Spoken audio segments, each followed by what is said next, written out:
Welcome back to the Commercial Real Estate Show. I'm Michael Ball. Today we're talking about retail investment properties. We're talking about retail tenant strategies, and we're also talking about the upcoming ICSC Recon event in Vegas. Please welcome my next guest. It's Jesse Tron. He's spokesman for ICSC, the International Council of Shopping Centers. Jesse, thanks for joining us on Skype today.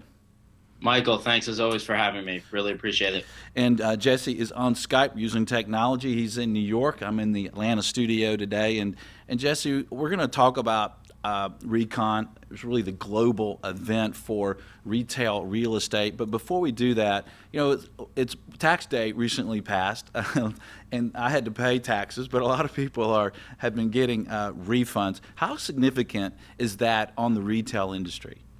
Yeah, it's more significant than people probably think. So first of all, about 65% of Americans received a refund. So you're more in the minority than you are in the majority there that you have to pay. But and it was about on average $2,000, a little over $2,000. But the surprising number is that about a third of that for all refunds is going to be spent on goods and services. So that has an absolute direct impact on the retail industry and of course on the the retail real estate industry.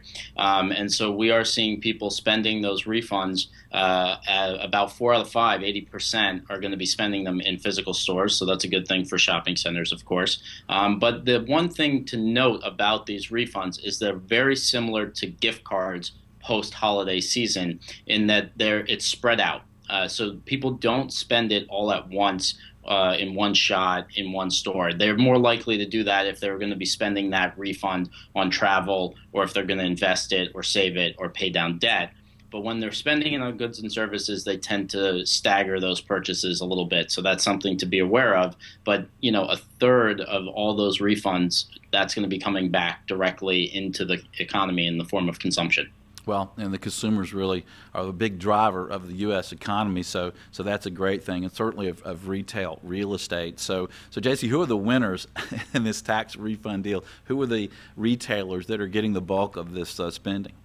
Yeah, it's not surprisingly, it's discount stores, and dollar stores and things like that. You know, people are trying to, like I said, stretch that a little bit further, and take advantage of that little extra money that they do have when they're going to be spending it on goods and services. So discounters were the number one. But then you're also going to see service providers and restaurants and things like that are going to get a bump from people having a little bit extra money in their pockets. Okay, and that's interesting that 80% that are spending on goods and services are going to be in the brick and mortar stores. And you know, I follow you on Twitter. You're at Tron Jesse, and I read that Warby Parker, who's an online retailer, prescription eyewear, that were just selling online for 3 years, and they started opening brick and mortar. Now they have 27 stores. They have 20 more planned.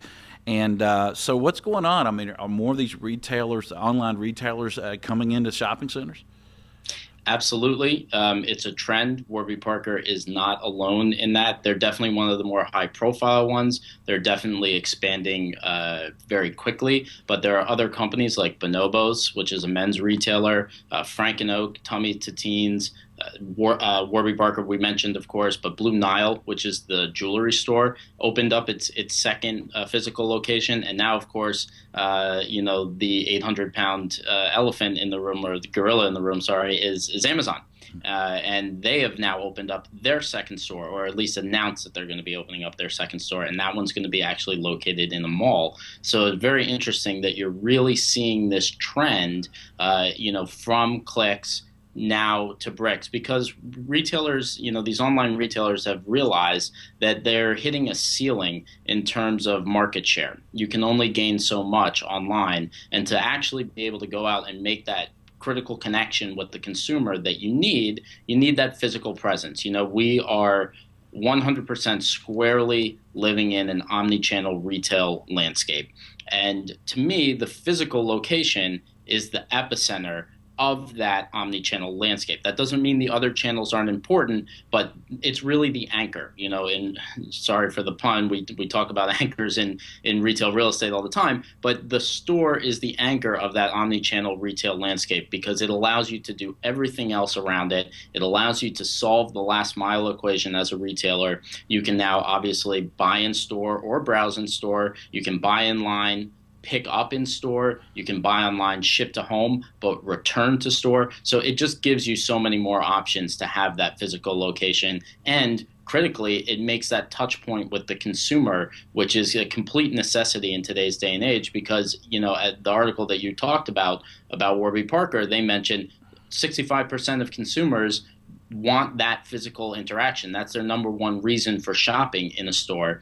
Some of the others are convenience and immediate gratification and things like that. But being able to touch, try, feel the actual product is still incredibly important, and I don't see that changing. Yeah, people do want to touch the product, even if they go in the store and touch it and feel it and order it online, maybe even while they're in the store, right, with some of these new apps.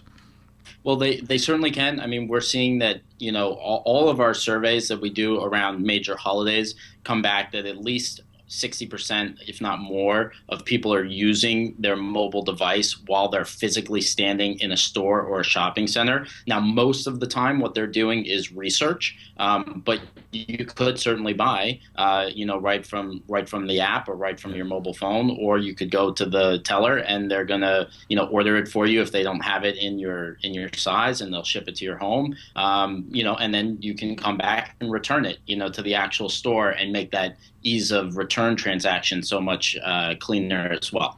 Right. Well, it's interesting. I was in a store not too long ago, and I came in to buy something. The guy just walked me over to a terminal, went online, and helped me shop online. And I was thinking to myself, I could have done that at home. I wanted to come out here, touch it, feel it, and buy it.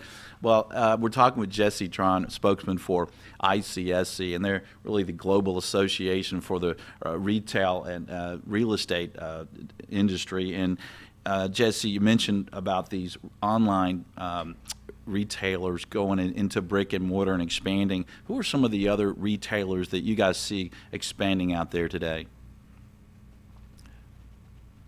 Well, in terms of categories that are still incredibly quote unquote hot, I would say fast fashion is still at the top. Brands like Uniqlo, H&M, Zara, Forever 21, they've done an incredible job, especially of marketing and catering to the millennial demographic, simply because they have clothes at the right price and they're able to change their inventory quickly. So they're expanding quite a bit. And now you have new entrants into that sphere, which are Topshop from the UK, and also Primark from the UK has really started to make inroads into the US. And I expect them to continue to have an aggressive expansion here in the US from a store's perspective, because they don't sell online in the US. So their whole US expansion model is going to be based off of stores. And the reason for doing that is they are so low on their prices that they simply cannot afford to sell online because the shipping and delivery is just too high.